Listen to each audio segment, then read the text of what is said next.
intro deal. All right, Mopar people, welcome back to the channel.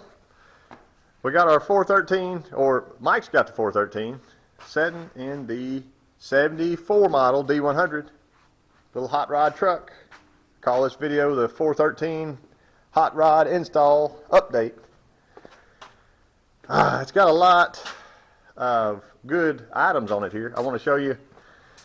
He's still rocking that 8 3/4. He's gonna have to have a sure grip with all this torque. He's got his shifter hooked up and got the Lokar kit. I'll show you that. He and I were just looking at setting it so that it would be, if you can see down there,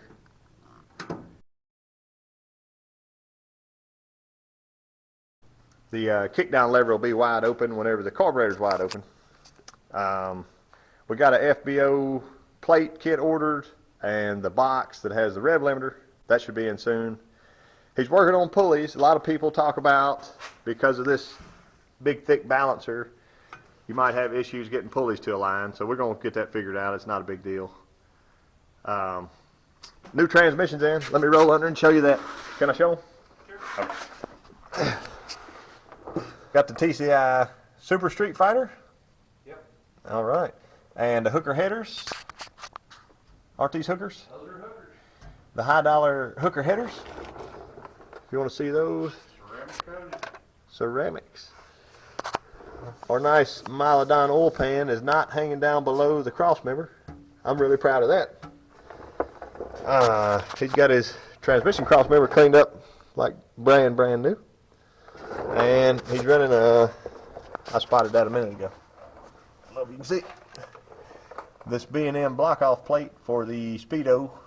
So he's not worried about a speedometer. If he wants one, he'll have a GPS or something. But factory shifting levers hooked up here. Everything looks good, man. I can tell you got a bunch of work done to it.